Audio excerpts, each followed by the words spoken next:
Hello commandos, welcome to Biomentors classes online.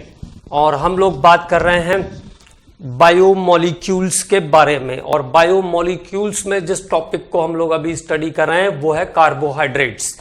तो carbohydrates में अभी तक जो लास्ट फाइनलाइज किया था हम लोगों ने वो था ग्लाइकोसिडिक लिंकेज, तो जिसके कारण दो मोनोसैकेराइड यूनिट्स आपस में एक दूसरे से जुड़ती है, उसको हम कहते हैं ग्लाइकोसिडिक लिंकेज। तो chemical bond by which two monosaccharide units are concerned each other is called glycosidic linkage, उसको हम कहते हैं ग्लाइकोसाइडिक लिंकेज। तो हम लोगों ने ग्लाइकोसिडिक लिंकेज के बारे में लास्ट में बात किया, ठीक है। जैसे मोल्टोज में, मोल्टोज वो डाइसैकेराइड है जिसमें C1 to C4 glycosidic linkage होता है, C1 to C4 glycosidic linkage होता है। सुक्रोज में C1 of glucose and C2 of fructose, C1 of glucose और C2 of fructose glycosidic linkage होता है। यहां तक हम लोगों ने बात कर लिया था, ठीक है। अब बात करते हैं इसके बाद लैक्टोज के बारे में। तो इनके बारे में थोड़ी थोड़ी इंफॉर्मेशन हमारे पास होनी चाहिए। तो lactose is also called, lactose is a disaccharide, lactose is a disaccharide. Lactose कैसा है? डाइसैकेराइड है। Lactose is a disaccharide, commonly known as milk sugar, commonly known as milk sugar. इसको हम क्या कहते हैं? मिल्क शुगर भी कहते हैं, commonly known as milk sugar. तो लैक्टोज जो है वो मिल्क शुगर है, मतलब दूध में नेचुरली जो शुगर मिलती है उसको हम क्या कहते हैं? मिल्क शुगर कहते हैं। तो lactose is called milk sugar, ठीक है। और लैक्टोज का जो कंपोजिशन रहता है केमिकली क्या रहता है?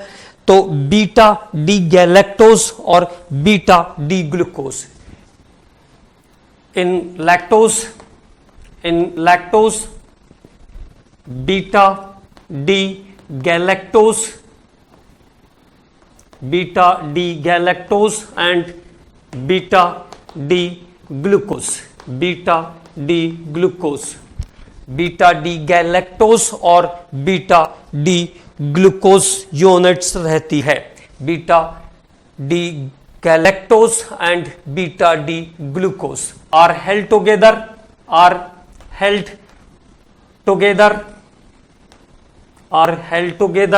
by C1 C4 glycosidic bond, जिनके बीच C1 और C4 ग्लाइकोसिडिक बॉन्ड होता है, C1 C4 ग्लाइकोसिडिक बॉन्ड। तो सेकंड वाला जो ग्लूकोज का मॉलिक्यूल है वो फोर्थ कार्बन से जुड़ रहा है। तो जब वो फोर्थ कार्बन से जुड़ेगा तो फर्स्ट कार्बन पर जो एल्डिहाइड ग्रुप रहता है वो कैसा रहेगा? फ्री रहेगा। फर्स्ट कार्बन पर एल्डिहाइड ग्रुप जो है वो फ्री रहेगा। इसलिए जो लैक्टोज शुगर है ये भी रिड्यूसिंग शुगर की कैटेगरी में आ जाएगा। It is under the category of reducing sugar, ठीक है। तो ऐसा मैं बोल देता हूं, at C1 there is free aldehyde group,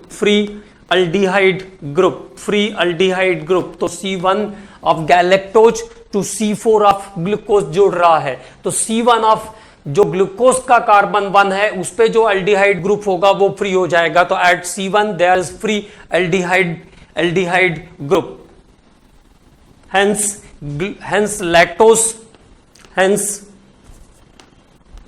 lactose is the reducing sugar, इसलिए लैक्टोज भी रिड्यूसिंग शुगर होती है। Lactose is the reducing sugar, इसलिए लैक्टोज भी as a reducing sugar behave करता है। लैक्टोज एक रिड्यूसिंग शुगर है क्योंकि बीटा डी गैलेक्टोज का पहला कार्बन और ग्लूकोज का चौथा कार्बन आपस में जुड़ता है। C1 to C4 glycosidic linkage है, तो फर्स्ट कार्बन फ्री हो गया जिस पे एल्डिहाइड ग्रुप रहता है, इसलिए लैक्टोज के अंदर फ्री एल्डिहाइडिक ग्रुप प्रेजेंट है। और फ्री एल्डिहाइडिक ग्रुप प्रेजेंट होने के कारण लैक्टोज डाइसैकेराइड होने के बाद भी रिड्यूसिंग शुगर के जैसा बिहेव करता है। तो as a reducing sugar behave करेगा। लैक्टोज तो मिल्क शुगर भी रिड्यूसिंग शुगर होती है, ऐसे याद रख लीजिए, ठीक है। तो milk sugar is also act as reducing sugar.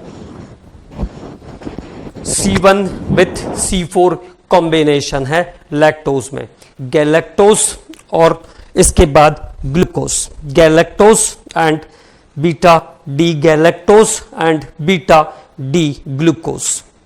और स्ट्रक्चर भी ड्रॉ कर लेते हैं, थोड़े स्ट्रक्चर्स आपके पास रहने चाहिए, स्ट्रक्चर पे थोड़ा काम करना है, इनको अच्छे से बनाने की प्रैक्टिस करना है बस, और कोई ज़्यादा इसमें कॉम्प्लिकेशन वाला काम आपको मैं वैसे भी नहीं देना चाहता हूं, ठीक है।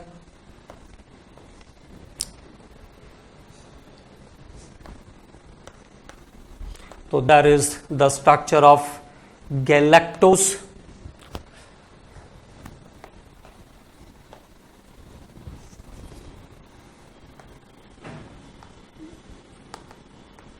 बीटा डी गैलेक्टोज, और ये इसका फर्स्ट कार्बन। तो this is condition of C1, तो देयर इज C1, ओके। और C1 किसके साथ जुड़ेगा? ग्लूकोज के, बीटा डी ग्लूकोज के फोर्थ कार्बन के साथ जुड़ेगा, बीटा डी ग्लूकोज के फोर्थ कार्बन के साथ एडअप होगा with fourth carbon of beta D glucose, beta D glucose के फोर्थ कार्बन के साथ कनेक्ट होगा।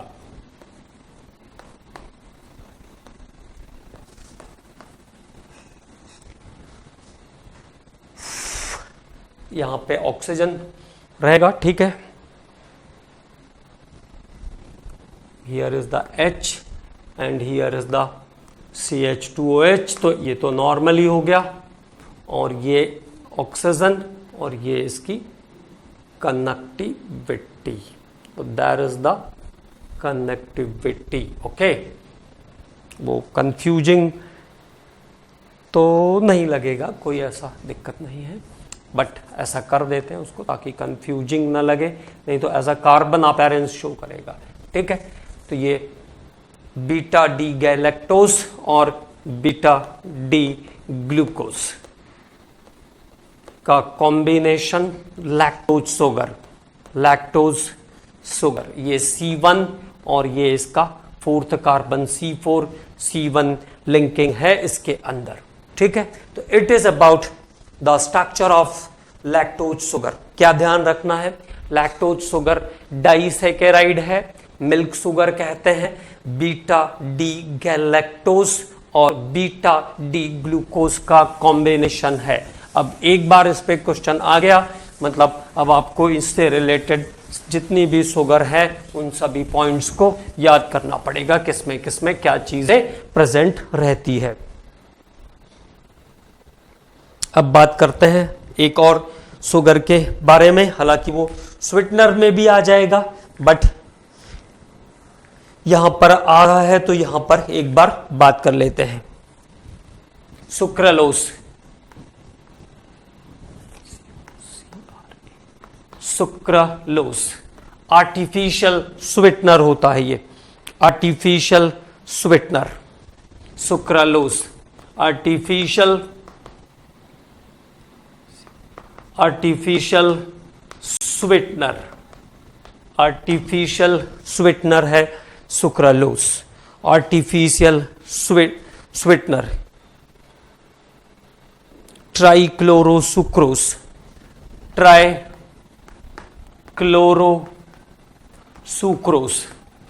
ट्राइक्लोरोसुक्रोज about 500 times more sweeter than sucrose, 500 times more sweeter than sucrose, और ये सुक्रोज की तुलना में 500 गुना अधिक मीठा होता है, 500 times more sweeter than sucrose।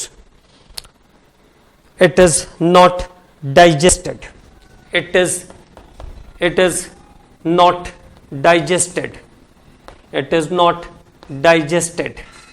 So do not produce calorie, do not produce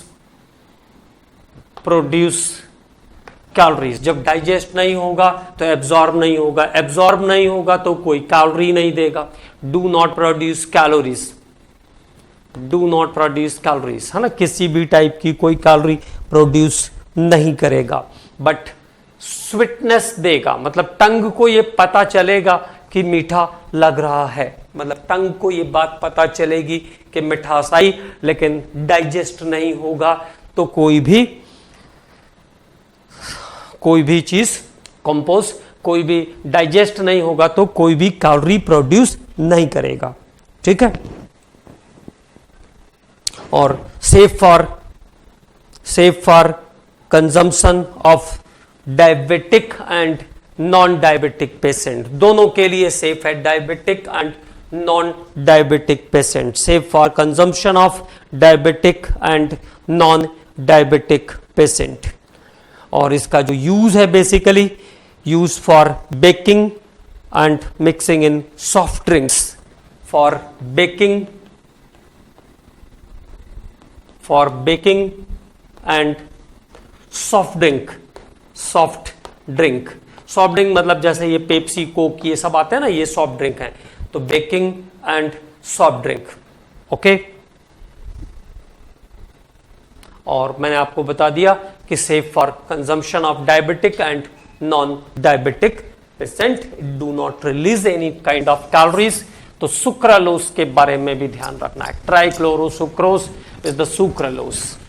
ठीक है, अब बात करते हैं अगले पॉलीसैकेराइड पर, एंड दैट इज स्टार्च। तो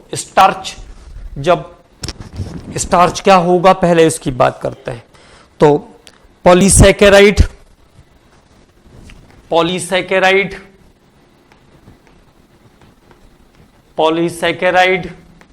रिजर्व्ड इन प्लांट के अंदर रहेगा, रिजर्व्ड इन प्लांट्स। लेकिन इंसान भी स्टार्च को खा सकता है, जैसे हम लोग आलू, चावल, ये सब चीजें खाते हैं तो इट कंटेन स्टार्च, मतलब डाइजेस्ट तो होता है। ठीक है, तो पॉलीसैकेराइड है ये, composed of D glucose unit, composed of D glucose units. और किससे मिलकर बनता है? D glucose unit, dextro glucose unit से मिलकर बना होता है, composed of D glucose unit. D glucose unit, लेकिन चूंकि पॉलीमर है इसलिए सारी यूनिट कहीं ना कहीं एक दूसरे को, साइड चेन रहती है इसलिए कहीं ना कहीं एक दूसरे को कनेक्ट करती है। ठीक है, अब देखो, अगर स्टार्च को हम सिंप्लीफाई करते हैं, स्टार्च अमाइलेज, तो अगली जो शुगर बनेगी वो है डेक्स्ट्रिन को फिर सिंप्लीफाई करेंगे तो बनेगा मोल्टोज को फिर सिंप्लीफाई करेंगे तो बनेगा ग्लूकोज। तो इस तरीके से ब्रेक होता है स्टार्च अमाइलेज से ब्रेक होकर के जाएगा डेक्स्ट्रिन में, डेक्स्ट्रिन फिर ब्रेक होगा मोल्टोज में, और मोल्टोज फिर ब्रेक हो जाएगा ग्लूकोज के अंदर। तो maltose is finally broken into glucose. तो डेक्स्ट्रिन क्या है? स्टार्च का ब्रेक डाउन प्रोडक्ट है डेक्स्ट्रिन, तो डेक्स्ट्रिन के बारे में भी ध्यान रखना है। ठीक है, तो ये हुआ स्टार्च के बारे में। डी ग्लूकोज यूनिट का कॉम्बिनेशन है स्टार्च, बट पॉलीसैकेराइड है, और पॉलीसैकेराइड होने के कारण क्या होगा, सब साइड चेन एक दूसरे से कनेक्ट रहेंगे, इसलिए ये जो है रिड्यूसिंग शुगर की कैटेगरी में नहीं आता है। अब बात करते हैं अगले पॉलीसैकेराइड के बारे में, cellulose, reserve for plant only, reserved for plant का जो सेल मेम्ब्रेन वगैरह रहता है वो सेल वॉल जो रहती है वो सेल्यूलोज की बनी हुई रहती है। तो एक्सक्लूसिवली इन प्लांट्स, ये एनिमल्स के अंदर नहीं रहता और एनिमल सेल्यूलोज को डाइजेस्ट भी नहीं कर पाता है। पहले जब जंगलों में रहता था तब वो सेल्यूलोज को डाइजेस्ट कर पाता था, उसका वर्मी फॉर्म अपेंडिक्स बहुत स्ट्रांग था तब। लेकिन अभी प्रेजेंट कंडीशन में mammals, human beings cannot digest the cellulose, humans cannot be digest the cellulose, है ना। हम लोग सेल्यूलोज का डाइजेशन नहीं कर सकते। इस cellulose is composed of beta D glucose units, beta D glucose units, beta D glucose unit, beta D glucose unit by C12 C4 glycosidic linkage, glycosidic linkage, C12 C4 glycosidic bond, C12 C4 glycosidic bond. Okay, तो this is some important point related with the cellulose. C12 C4 glycosidic bond can not digested by the mammals, cannot digested by mammals, cannot digested by the mammals, cannot digested by the mammals। तो ये एक इसका important point है, इसको ध्यान रखेंगे। Okay, तो this is about cellulose, ये हमने बात किया सेल्यूलोज के बारे में। तो स्टार्च डी ग्लूकोज यूनिट और cellulose beta D glucose unit से बना हुआ पॉलीसैकेराइड है और दोनों ही नॉन रिड्यूसिंग शुगर हैं।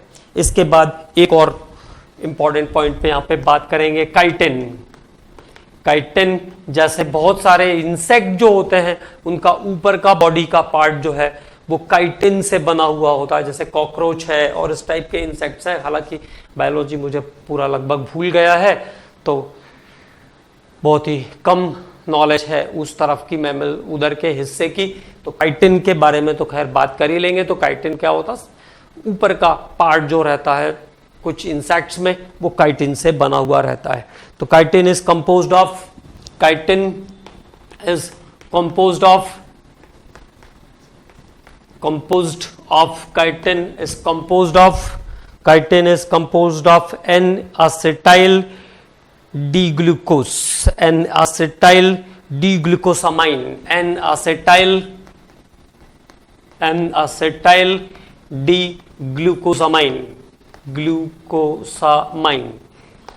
ग्लूकोसामाइन जो होता है वो मेडिसिनल यूज भी होता है। ग्लूकोसामाइन का जो बोन्स, हड्डियों की जो बीमारियां होती हैं, जॉइंट पेन की जो डिसीज है, इसके बाद जिनमें कार्टिलेजेस घिस जाते हैं, ठीक है, तो साइनोवियल फ्लूइड का बनना बंद होने लगता है, कार्टिलेजेस जो है वो रिड्यूस होने लगते हैं, उनको ग्लूकोसामाइन खिलाते हैं, ठीक है ना। तो N-acetyl D-glucosamine,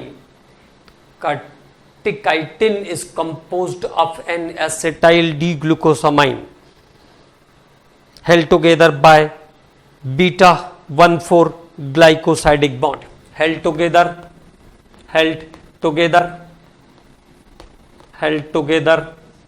by beta 1,4 glycosidic bond, held together by 1,4 glycosidic bond। okay, तो it is all about carbohydrate। इस बार कार्बोहाइड्रेट को हम लोगों ने थोड़ा हायर लेवल पे बढ़ाया है ना। क्वेश्चंस आए तो थोड़ा बढ़ा लिया उसको। तो it is all about carbohydrates. ये हमने बात किया अभी तक आपसे कार्बोहाइड्रेट के बारे में। और कार्बोहाइड्रेट के बाद मैंने आपसे कहा था कि हम लोग बात करेंगे थोड़ा सा विटामिन्स के बारे में, है ना, थोड़ी सी, क्योंकि विटामिन्स छोटा यूनिट है तो उसको हम पहले ले सकते हैं। और विटामिन्स के बारे में ध्यान रखना है, ओनली विटामिन डी को छोड़ करके कोई भी विटामिन ह्यूमन बीइंग के अंदर सिंथेसिस नहीं होता है। ठीक है, मतलब सारे विटामिन हमें बाहर से लेना पड़ता है। B12 भी थोड़ा बहुत सिंथेसिस हो जाता है। ई कोलाई बैक्टीरिया जो है वो B12 को सिंथेसिस करते हैं। तो हम बात कर लेते हैं जरा विटामिन के बारे में।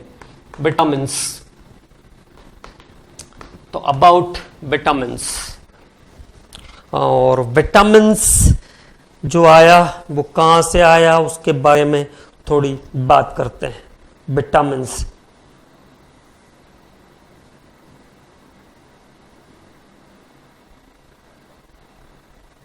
ठीक है, तो विटामिन जो है वो ग्रीक टर्म से आया है।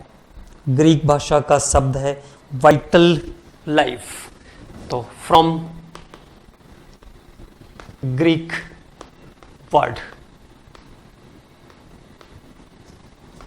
वाइटल लाइफ, वाइटल लाइफ से आया विटामिन, है ना, सोर्स फॉर लाइफ भी कह सकते हो आप। तो विटामिन जो है वो वाइटल लाइफ से, ग्रीक टर्म बीटा लाइफ से आया हुआ है। बीटा लाइफ, वाइटल नहीं है, बीटा है, बीटा लाइफ, बीटा लाइफ से आया हुआ टर्म है vitamin.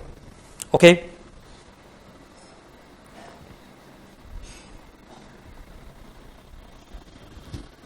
First time isolated by Funk, पहली बार इसको फंक ने निकाला। Isolated by Funk in 1913, from 1913, 1913 में, 1913, from rice polishing, then from rice polishing, then from east, then from east, then from east। ठीक है, तो अब बायोलॉजी में विटामिन हैं ही, तो बहुत ज़्यादा डिटेलिंग की मुझे यहाँ पे ज़रूरत नहीं है। तो क्या क्या ध्यान रखना है, विटामिन जो है बीटा लाइफ से आया, बीटा से आया है विटामिन, और बीटा लाइफ के टर्म से आया हुआ है विटामिन। ठीक है, और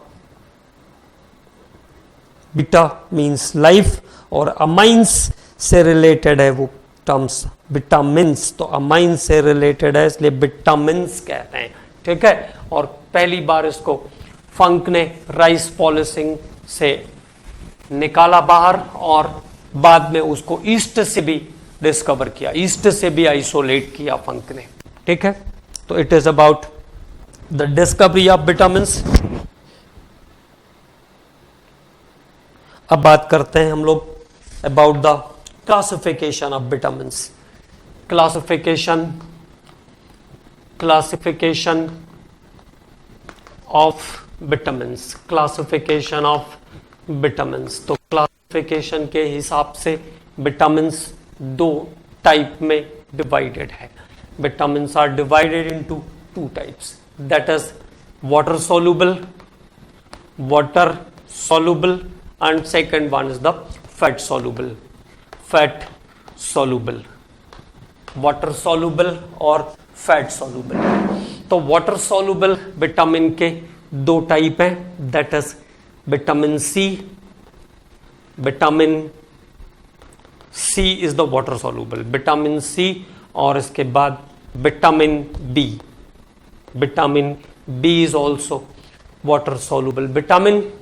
तो विटामिन सी और विटामिन बी जो है वाटर soluble विटामिन के अंदर आते हैं। विटामिन सी और vitamin B water soluble vitamin के अंदर आते हैं। अब बी में देखो कैसा है, B1, B2, B3, B5, B1, B2, B3, B5, B3, B5, B6, B3, B5, B6,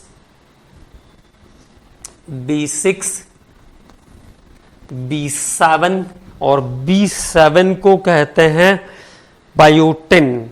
B7 को कहते हैं बायोटिन, बायोटिन B7 और B9 को कहते हैं फोलिक एसिड, फोलिक एसिड।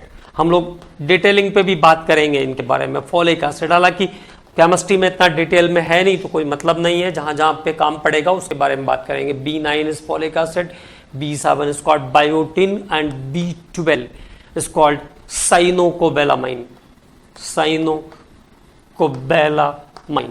और B12 के बारे में एक बात ध्यान रखना है, हालांकि जो विटामिन बी और सी की क्लास है ये सब जो है वाटर सॉल्युबल है, लेकिन vitamin B12 is sometime stored in liver. Vitamin B12 कई बार जो है लिवर में स्टोर हो जाता है। तो कभी अगर बाई चांस इधर तक कैरी ऑन करेंगे तो एक बात ध्यान रखेंगे, कौन सा विटामिन, वैसे कोई भी विटामिन स्टोर नहीं होगा, सब वाटर सॉल्युबल है, मतलब जितना यूटिलाइजेशन है वो अंदर वो यूज किया, अपना काम किया और बाहर एक्सक्रीट कर जाएंगे। लेकिन B12 is sometime stored in liver. B12 एक ऐसा विटामिन है, B12 एक ऐसा विटामिन है जो लिवर में स्टोर हो जाता है कई बार, तो ये बात ध्यान रखेंगे। अब बात करते हैं फैट सोल्यूबल विटामिन के बारे में। तो fat solubles are A, D, K और E। A, D, K and E are the fat soluble vitamin. A, D, K, E जो है वो फैट सोल्यूबल विटामिन की वैरायटी है।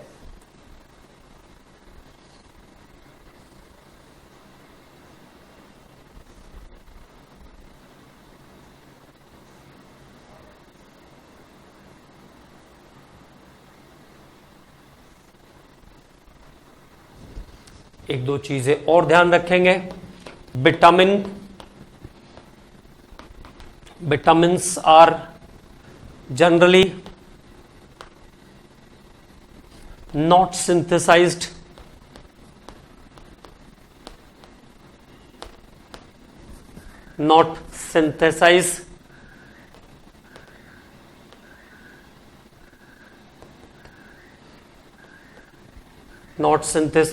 in body। ओके, जनरली जो है विटामिन बॉडी में नहीं बनते हैं। किसको छोड़कर? ओनली विटामिन डी को छोड़कर। Only vitamin D is prepared, only vitamin D is synthesize. Okay, केवल विटामिन डी जो है वो थोड़ा बहुत सिंथेसिस होता है ह्यूमन बॉडी के अंदर, और वो किसके कारण? सनलाइट के इफेक्ट के कारण। ठीक है, लेकिन फिर भी अल्टीमेटली हमको वो बाहर से लेना ही पड़ेगा, क्योंकि इतना आप कम से कम उसके लिए आपको 1 आवर के आसपास आपको धूप में बैठना पड़ेगा रोज। और वो आप अंदाज लगा के देख लीजिए, कोई भी इतनी देर तक धूप में काम नहीं करता या बैठता नहीं है, तो आपको बाहर से लेना पड़ता। But it can be synthesized in human body of animal, body of mammals by sunlight, by the effect of sunlight।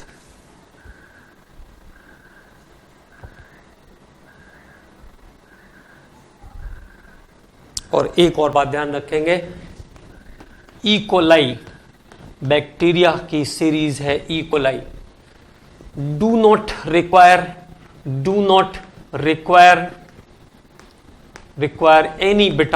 Any vitamin, इसको बाहर से किसी विटामिन की जरूरत नहीं है। Do not require any vitamin. It can synthesise all of them. It can synthesise all of them. ये सभी प्रकार के विटामिन को सिंथेसाइज कर सकता है इटसेल्फ। और हमारे कोलोन के अंदर ये बी कॉम्प्लेक्स सिंथेसिस करके देता है, ठीक है ना। इसलिए जब कभी एंटीबायोटिक्स दी जाती है तो एंटीबायोटिक्स के साथ साथ बी कॉम्प्लेक्स भी देना पड़ता है, क्योंकि अगर एंटीबायोटिक्स दिया तो ये बैक्टीरिया मर जाएंगे, जो आपके अदर बैक्टीरिया हैं उसके साथ साथ ये भी मर जाएंगे, तो ये भी मर जाएंगे तो विटामिन बी कॉम्प्लेक्स का सिंथेसिस रुक जाएगा, और इसलिए अलग से बी कॉम्प्लेक्स देना पड़ता है जिससे बॉडी में वीकनेस ना आए, ठीक है। तो it is about some important point and then we are going to discuss the water soluble vitamins। तो अब हम लोग डिस्कस करेंगे वाटर सोलुबल विटामिन के बारे में। And number 1 is the vitamin C, पहला विटामिन सी। और देखो इसमें हमको क्या क्या चीजें ध्यान रखनी, केमिस्ट्री के हिसाब से हमको क्या क्या चीजें ध्यान रखनी है। इसका साइंटिफिक नेम याद रखना है, it's scientific name, deficiency disease और सोर्सेस। तो कॉमनली डेफिशिएंसी डिसीज ही पूछते हैं केमिस्ट्री में, है ना। तो विटामिन सी, और विटामिन सी को कहते हैं एस्कॉर्बिक, केमिकल नेम क्या है इसका, एस्कॉर्बिक एसिड। क्या कहते हैं हम इसको, एस्कॉर्बिक एसिड कहते हैं। It is known as ascorbic acid. और विटामिन के फॉर्मूले बहुत ही कॉम्प्लिकेटेड हैं, तो मुझे तो नहीं लगता कि फॉर्मूले पूछना चाहिए, है ना। विटामिन के फॉर्मूले जो है वो बहुत कॉम्प्लिकेटेड हैं। तो विटामिन सी एस्कॉर्बिक एसिड, इसका फॉर्मूला छोटा है C6H8O6। C6H8O6 is the formula. C6H8O6 इसके फॉर्मूले के अंदर आएगा, okay. C6H8O6, but the formula of vitamin is complicated, तो फॉर्मूले पर बात नहीं करना चाहिए, ऐसा काम नहीं करना चाहिए ना। सोर्स क्या क्या इसके इंपॉर्टेंट सोर्स हैं, तो जैसा नाम है इसका एस्कॉर्बिक एसिड, तो ऑल सिट्रस सभी खट्टे फलों में मिलता है। ऑल सिट्रस सभी खट्टे फलों के अंदर मिलेगा विटामिन सी। उसके अलावा ग्रीन चिलीज में भी मिलता है विटामिन सी, लेमन, ऑरेंज, आंवला। तो देखो अब अगर वैरायटी की बात करें तो lemon, orange, amla, green chillies, हरी मिर्च के अंदर भी विटामिन सी होता है।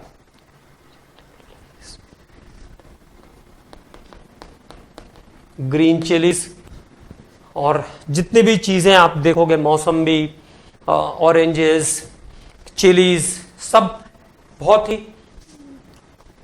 ही शार्प लुकिंग होते हैं, ठीक है ना। तो विटामिन सी का डेफिशिएंसी जो है डलनेस लाता है, ये भी ध्यान रखेंगे। तो all citrus, lemon, orange, amla, green chillies and so many sources are there. और डेफिशिएंसी डिसीज है इसका, डेफिशिएंसी डिसीज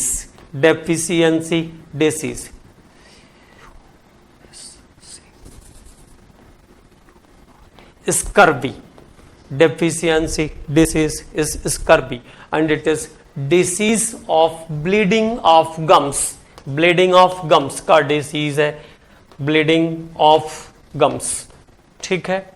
तो bleeding of gums का डिसीज है स्कर्वी मतलब क्या हुआ, ब्लीडिंग ऑफ गम्स से, दांतों के मसूड़ों से खून निकलेगा, तो उसके बाद पैरिया हो जाएगा एंड फाइनली टूथ डिके, और दांत टूटकर अपने आप गिर जाएंगे, ठीक है। तो ये इसका डेफिशिएंसी डिसीज है स्कर्वी। एक और इंपॉर्टेंट पॉइंट पे हम बात करेंगे।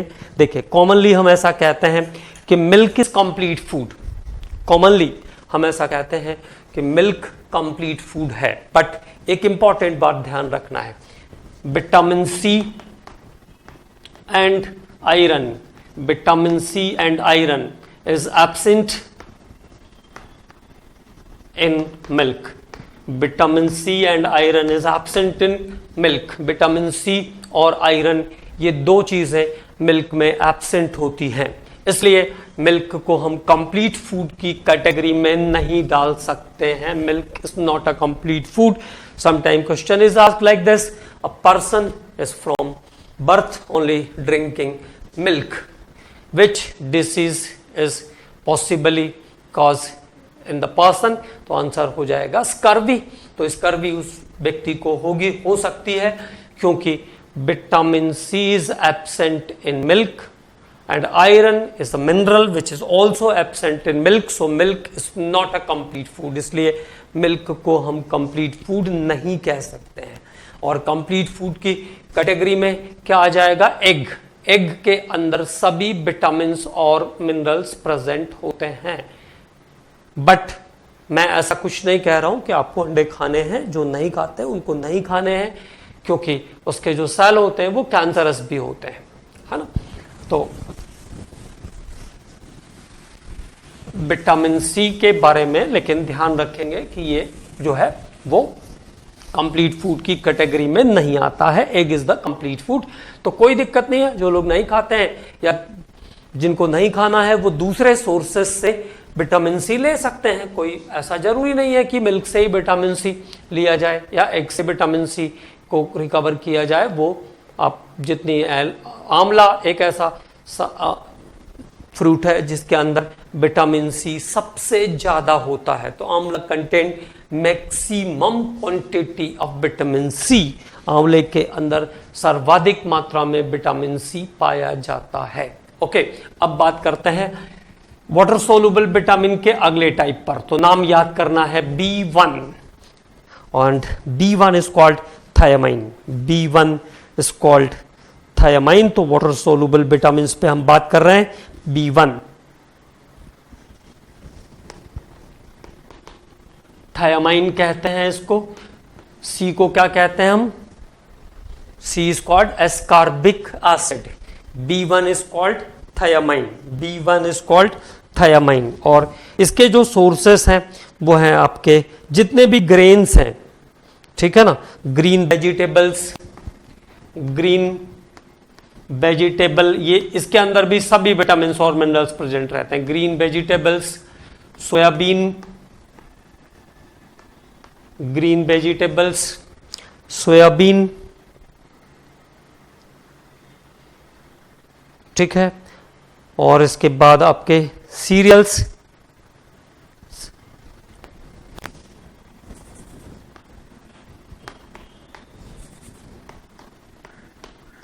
सीरियल्स मतलब अनाज, गेहूं, चावल, जौ, दालें, ये सब विटामिन B1 के सोर्स हैं. और देखो, अब अगर केवल आप विटामिन सी को छोड़ दो तो मिल्क एक ऐसा सोर्स है जो जिसमें सभी विटामिन होंगे except vitamin C. Even curd के अंदर विटामिन सी होता है, दही के अंदर भी विटामिन सी होता है, लेकिन दूध के अंदर विटामिन सी नहीं होता है. ठीक.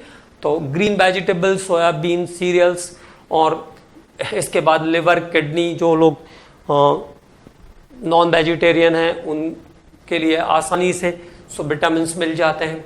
ठीक है ना. तो थायामाइन इज द नेम. और डेफिशिएंसी डिसीज B1 से बेरी, B1 से डेफिशिएंसी डिसीज है बेरी. तो नाम याद रखना है, डेफिशिएंसी डिसीज इज बेरी.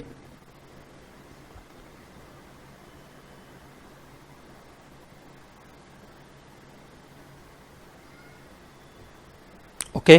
तो deficiency disease from B1 is beri, जो कि ग्लूकोज लेवल का डिसऑर्डर है. बार बार ग्लूकोज लेवल डाउन हो जाता है इस डिसीज में.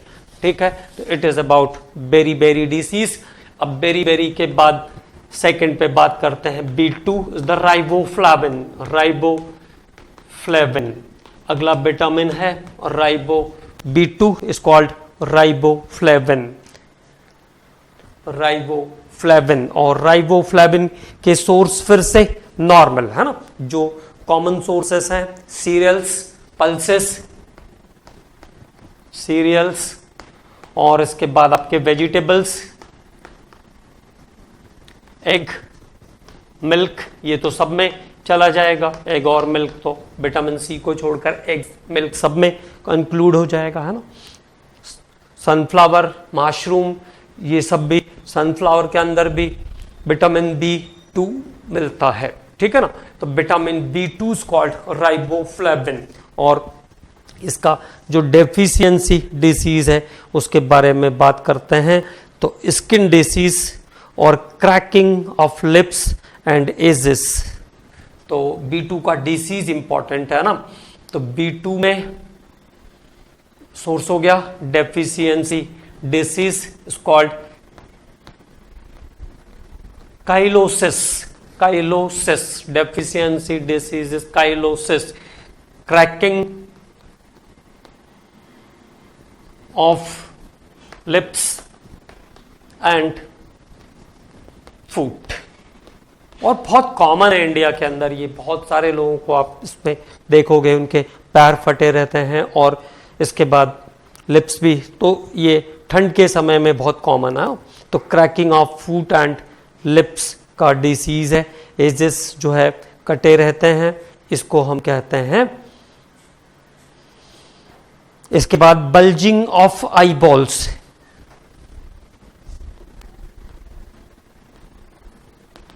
Bulging of I balls, bulging of I balls, ठीक है। ये भी इससे थोड़ा सा जो है, इससे आप जस्टिफाई कर सकते हो कि मेंटल डिसऑर्डर का प्रॉब्लम भी इससे रहता है, ठीक है ना। बल्जिंग ऑफ आई बॉल्स मतलब आई बॉल थोड़े से बाहर की तरफ दिखते हैं, बड़े और बाहर की तरफ दिखेंगे, ठीक है। तो this is the disease caused by the riboflavin. तो हमने बात किया अभी तक B1 थायामाइन, और थायामाइन का डेफिशिएंसी डिसीज है beri beri related with the metabolism, glucose से रिलेटेड है। ग्लूकोज लेवल बार बार डाउन हो जाता है। इसके बाद B2 से cheilosis, B2 caused cheilosis, deficiency of B2 caused cheilosis. अब बात करते हैं विटामिन B3 के बारे में। तो vitamin B3 and B3 is called niacin. B3 को कहते हैं नियोसिन, NIACIN। इसमें थोड़ा सा कई जगह पे कंफ्यूजन है, बट इसको मैंने एक्यूरेट कर दिया है तो ध्यान रखेंगे। नियोसिन कहते हैं B3 को। B3 is called niacin, okay. और sources mushroom, groundnut, rice, groundnut, rice, cereals. तो सीरियल्स में ये भी आ जाएगा।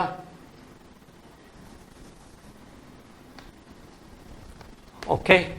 और इसके बाद ग्राउंडनट, राइस,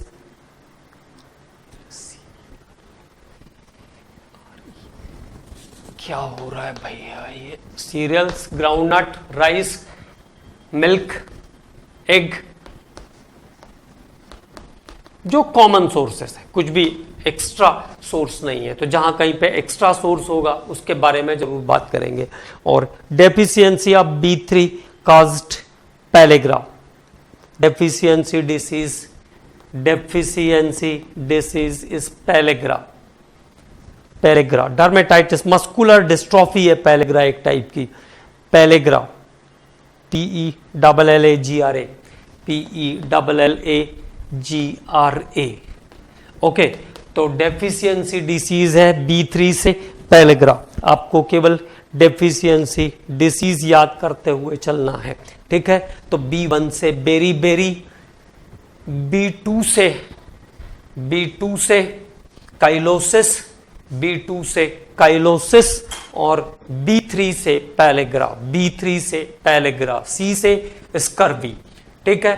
B के सारे सीरियल्स, वेजिटेबल्स और एग, मिल्क, ठीक है। ये सब विटामिन B के कॉमन सोर्सेस हैं। जबकि C में क्या आया, ग्रीन चिलीज, आंवला and all the citrus containing vitamin C, all the citrus. और इसके बाद जो अनराइप्ड मैंगो है, कच्चा आम है, उसके अंदर भी विटामिन C होता है। Where the riped mango containing vitamin A, ठीक है। और अगले लेक्चर में रिमेनिंग पार्ट ऑफ विटामिन की बात करेंगे and then we are going to discuss the new next topic जो हम लोग डिस्कस करेंगे वो है अमाइनो एसिड। अमाइनो एसिड और प्रोटीन्स के बारे में बात करेंगे अगले लेक्चर में, ठीक है। तो विटामिन में आपको क्या करना है, ध्यान रखना है, वाटर सोल्यूबल और फैट सोल्यूबल। वाटर सोल्यूबल में सी और बी के सभी टाइप आ जाएंगे। विटामिन B12 के बारे में मैंने जरूर बताया कि उसको ध्यान रखेंगे। Sometime it is stored in liver for few days और फ्यू मंथ, कई दिन तक या कई महीनों तक वो लिवर में कई बार स्टोर रहता है। बाकी सारे विटामिन इमीडिएटली एक्सक्रीट हो जाएंगे। ओके, द नेक्स्ट लेक्चर आगे के पार्ट ऑफ विटामिन पर बात